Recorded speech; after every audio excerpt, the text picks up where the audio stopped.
왕후 우씨는 고구려 제9대 고국천왕과 제10대 산상왕의 왕후로 왕후를 대대로 배출한 부족인 전로부 출신 우소의 딸로 태어났습니다. 179년 고구려 제8대 왕 신대왕이 세상을 떠나자 왕태자 남무가 다음 왕위를 이어 즉위하게 되니 바로 제9대 왕 고국천왕이었습니다. 180년 이듬해의 왕비의 지위에 있던 그녀를 왕후로 삼았습니다. 당시 그녀의 부족인 전로부는 왕후의 외척이라는 배경을 두며 엄청난 권세를 누렸습니다. 남의 자녀를 데려가거나 밭과 집을 빼앗는 등의 일을 저지르며 나라의 부와 권력이 집중된 것이었습니다.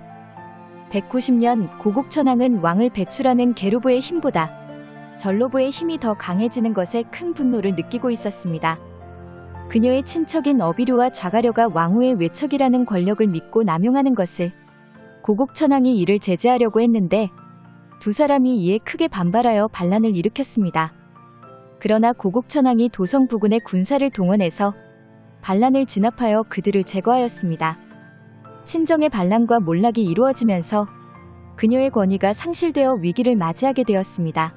191년 반란을 제압한 고국천왕은 왕권을 강화하기 위한 방법을 찾아야 했는데 귀족 출신들이 아닌 바로 한낱 농부에 불과한 을파소를 등용하였습니다. 고국천왕은 본인의 개혁 정치를 위해 을파소를 중회대부 의관직과 관작 우태를 더했는데 사실 을파소는 더 높은 자리를 원하며 자신의 뜻을 펼쳐볼 수 있는 기회를 달라고 애둘러 말했습니다. 이 말을 들은 고국천왕은 을파소의 기상을 높이 사서 오늘날 국무총리에 해당되는 국상의 관직을 하사하였습니다. 194년 을파소는 농부의 출신이었기 때문에 백성들의 처지를 누구보다 잘 알고 있었습니다. 민생을 안정시키기 위해 흉년기에 가난한 백성들에게 곡식을 대여해줘 낮은 이자를 쳐서 갚게 한 우리 한국사 최초의 사회복지제도 진대법을 실시하였습니다.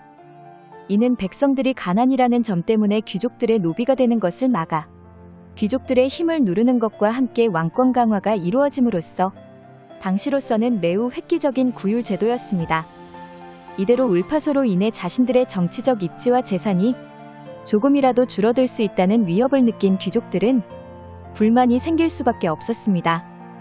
귀족들은 고국천왕으로부터 을파소에 대한 불만과 건의를 토로하기 시작했습니다.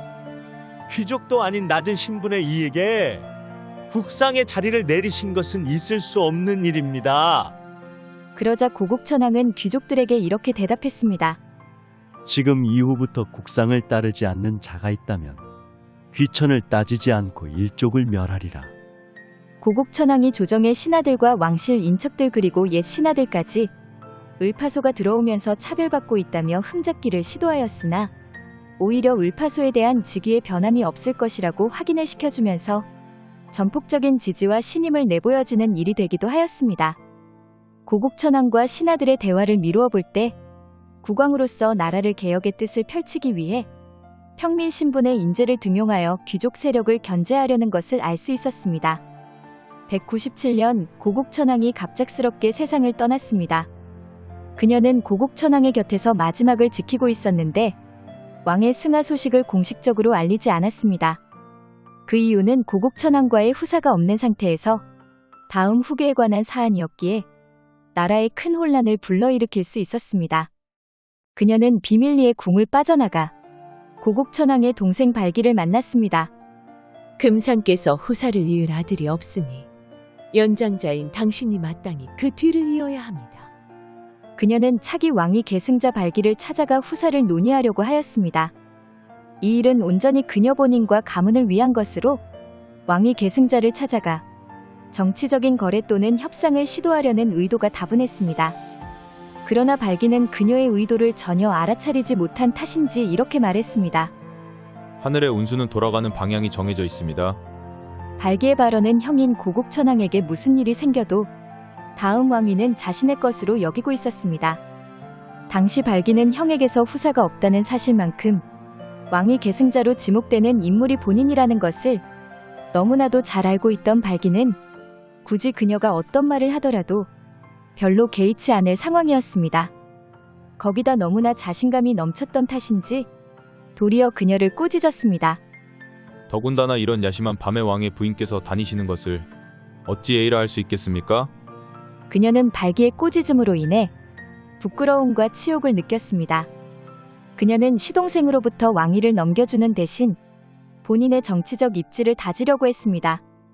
그러나 한밤중에 찾아온 형수의 발언과 행동은 충분히 역모로 의심받아 해석될 수 있었기 때문에 발기로서는 왕위가 자신의 손안에 들어온 것이나 다름이 없다는 생각과 함께 순간 반역자로 몰려 목숨도 잃을 수 있는 일이기도 해서 더더욱 움직임과 태도에 대해서 신중할 수밖에 없었습니다. 그녀는 발기로 인해 기분이 상하여 먼저 자리를 떠났습니다. 이후 그 길로 다른 남자에게로 향했는데 바로 고국천왕의 둘째 동생 연우였습니다. 그녀는 연우를 보자마자 이렇게 말했습니다. 첫째 아주버님이신 발기가 금상의 큰 동생으로서 마땅히 뒤를 이어야 하는 것이 맞다고 생각하나 그분께서는 제가 다른 의도로 접근한 줄 생각하셨는지 오만하고 무례하게 대하더군요. 그래서 둘째 아주버님을 찾아온 것입니다. 그녀는 발기로부터 자신의 제안을 거절당할 수 있다고 예상을 했던 것이었습니다. 누구를 찾아가도 명분이 될 수 있는 인물로는 첫째 동생인 발기만한 인물이 없었기 때문입니다. 그녀도 본인의 말대로 차기 왕위 계승자는 발기가 유력하다고 생각해왔으나 자신을 대하는 그의 태도와 언행으로 인해 자신이 살아남을 수 있는 길의 판도를 바꿀 수 있는 사람이 연우라 판단하여 행동에 옮기기로 했습니다. 금상께서 승하셨습니다. 다음 왕위를 이을 후계를 남기지 못하셨습니다. 그녀의 발언은 연우와 어느 정도 대화를 이어가면서 한 것이 아닌 만나자마자 발기와 만났다는 사실과 고국천왕에 승하했다는 사실을 알렸던 것이었습니다. 첫째 동생 발기에게 제안을 거절당한 그녀로서는 마지막 정치적 협상 상대로 연우라 생각하여 고국천왕의 죽음을 알려서 후사를 도모하는 것이 최선의 선택이었습니다. 이에 연우는 형 발기와는 다르게 자신이 직접 칼을 잡고 고기를 썰어주는 등의 행동을 하여 그녀에게 예를 갖춰 극진히 대접해 주었습니다. 당시 이 행동에 대해서는 하인들만이 윗사람을 대접한다는 행동이기도 했었는데 바로 연우가 그녀의 제안을 받아들이겠다는 긍정의 뜻을 표현했다는 것을 알 수 있었습니다.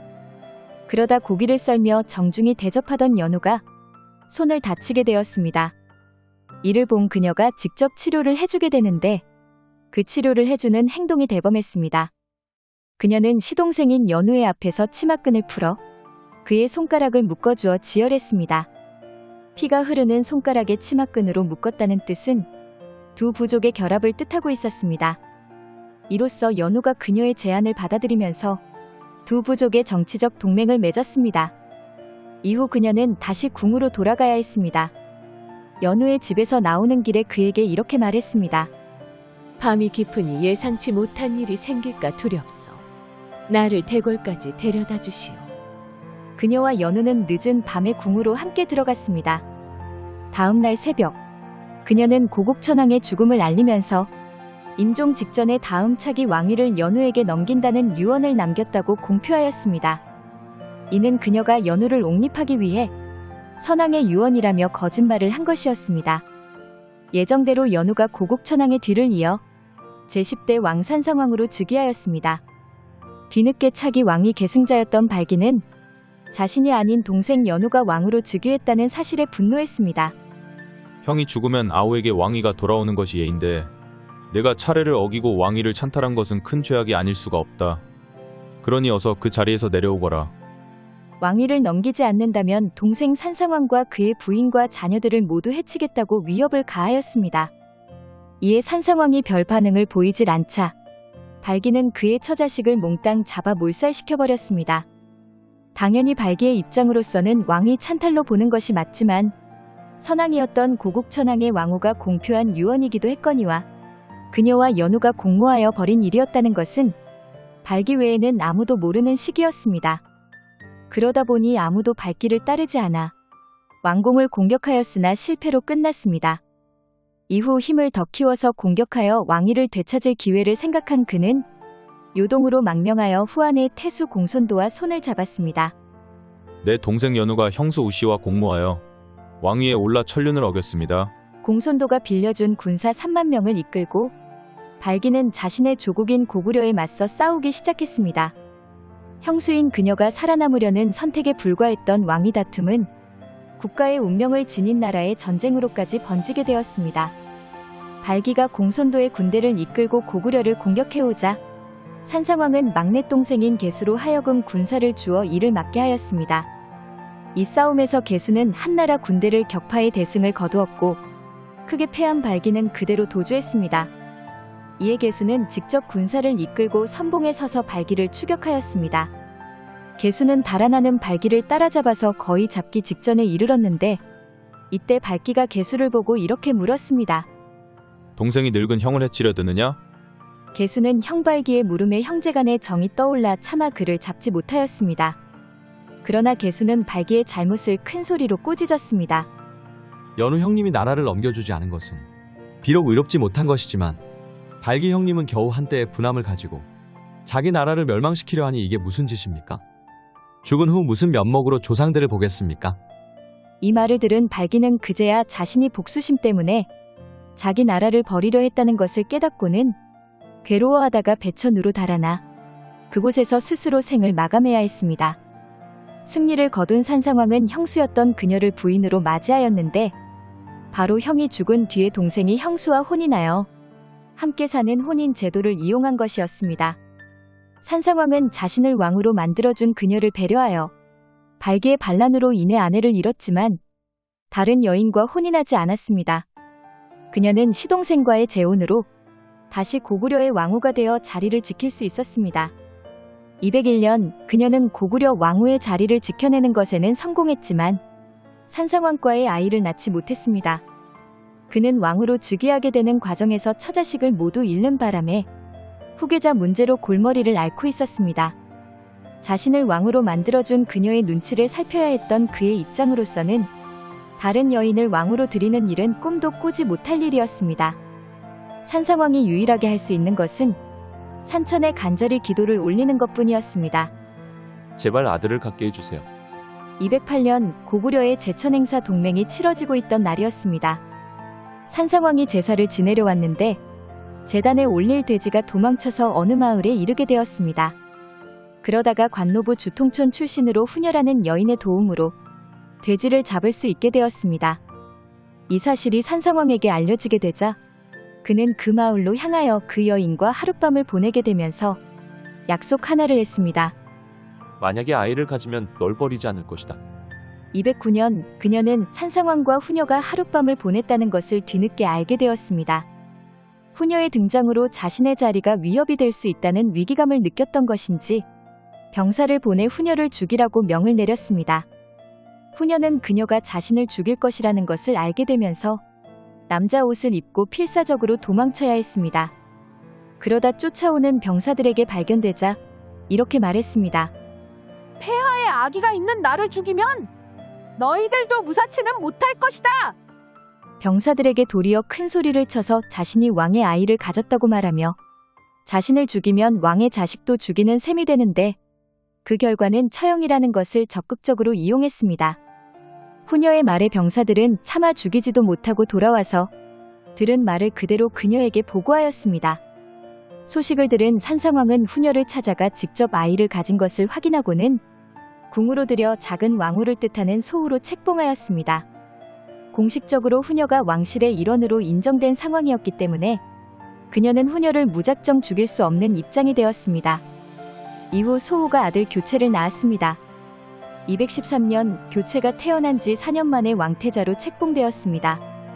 그녀에게서 태어나 적통이 아닌 후실에게서 태어나 서자였던 탓에 책봉이 늦어진 것도 있었지만 그녀가 소후와 교체에게 지속적으로 위협을 가하게 되면서 산상왕도 왕태자 책봉 문제를 미룰 수밖에 없었습니다. 그러나 거기서 그치지 않고 왕태자가 된 교체에게는 자주 때리는 행동 등의 학대는 멈추지 않았던 그녀였습니다. 227년 그녀는 첫 번째 남편 고국천왕에 이어서 두 번째 산상왕이 승하하게 되자 남편을 먼저 떠나보내야 하는 슬픔을 또 겪어야 했습니다. 왕태자 교체가 다음 왕위를 이어 제11대 왕 동천왕으로 즉위하자 그녀는 왕태후로 책봉되었습니다. 태후가 된 이후에도 그녀는 왕이 된 동천왕의 심성을 시험해보고자 그가 외출했을 때 사람을 시켜 왕이 타는 말에 갈기를 자르게 했는데 동천왕은 이렇게 말하며 넘겼습니다. 말이 갈기가 없으니 가련하구나. 동천왕에게 수라를 올릴 때도, 그녀가 시종에게 일부러 동천왕의 옷에 국을 엎지르라고 명령했을 때도 역시 화를 내지 않을 만큼 성품이 관대하고 인자해서 봐주었습니다. 훗날 동천왕은 자신에게 행했던 모든 일의 배후에 그녀가 있음을 알게 되었는데 오히려 그녀를 왕태후의 예로 모셨습니다. 234년 그녀는 세상을 떠났습니다. 그녀는 죽기 직전에 유언을 남겼습니다. 살아서 한 짓을 돌이켜보니 국양왕을 볼 면목이 없어 고국 천왕릉에는 묻힐 수 없고 산상왕의 능에 장사 지내주었으면 한다. 그녀의 유언을 전해들은 무당이 와서 이렇게 말했습니다. 국양왕께서 아내가 동생과 합장되는 걸 보고 대노하셨고 세상 사람들 보기 부끄러우니 자기 무덤을 가려달라고 하셨습니다. 그녀가 고국 천왕이 세상을 떠난 이후 형사취수제로 그의 동생 산상왕과 재혼을 하였던 점으로 인해 동천왕은 그녀가 떠난 이후 고국 천왕과 산상왕 둘 중 누구의 곁으로 묻어야 하는지 고민이 되었습니다. 예로 따진다면 첫 번째 남편인 고국 천왕과 묻히는 것이 당연하지만 그녀는 스스로 산상왕과 묻히기를 원하고 있었습니다. 그리하여 동천왕은 그녀의 뜻을 받아들여 그녀를 아버지 산상왕과 같이 묻도록 하고 그녀의 첫 번째 남편 고국 천왕의 능 주위에는 소나무 7겹으로 심어 능을 가리는 것으로 했습니다. 그녀가 떠난 이후에 전로부는 대대로 왕비를 배출하여 부족의 명성을 이어나가 명맥을 이어갔습니다. 그러나 이로 인해 고구려의 오부족 연맹체였던 것은 해체가 되어버렸습니다. 그녀에 대한 평가는 당대의 삼국시대와 조선시대로 나누어집니다. 먼저 삼국시대의 평가를 이르기를 고구려는 개방된 국가였고 그녀의 행동은 관습과 규범에 어긋난 것은 아니었습니다. 자신의 처해진 상황을 정치적으로 냉철하게 판단하여 자신의 집안을 지켜냈습니다. 하늘의 기회가 내려져 발기에 무능함으로 민심을 얻지 못한 것도 한몫을 하게 되면서 긍정적으로 평가될 수 있었습니다. 반면 조선의 윤리에 근거한 평가에 이르기는 고집스럽고 음탕하며 부끄러움이 없는 사람은 그녀뿐이라 하고 있습니다. 조선시대의 경우는 형사취수제 또는 여인이 재혼을 하는 일이 없어 부정적으로 평가될 수밖에 없었습니다. 먼 훗날 조선 제17대 국왕효종의 양녀 의순공주가 섭정왕이자 예친왕 도르곤과 혼인하지만 도르곤이 요절하게 되면서 누르하치의 7남 마바타이의 3남 시조카 단친왕 보로와 재혼했던 일만으로도 고국에 돌아온 그녀의 시선과 대우는 가혹했었습니다. 현대에 들어서 그녀에 대한 평가는 자신의 욕망을 또는 문제를 자신만의 방법으로 행동한 여성으로도 평가됩니다. 다만 고국 천왕의 유언을 거짓으로 날조해서 정당한 왕위 계승자인 발기를 속이고 연우를 옹립해서 국가 권력을 탈취해서 내전까지 벌어지게 만든 사실은 비난받을 요지는 충분했습니다. 그녀는 죽기 직전에 첫 번째 남편 고국 천왕을 보기 힘들다는 것과 같이 묻히고 싶었던 사람으로는 산상왕으로 선택한 것에 대해서 생각해 본다면 그녀의 마음속에는 고국 천왕보다 산상왕에 대한 마음이 크기도 했거니와 소후에 대한 질투심도 남아있었기 때문이 아니었을까요?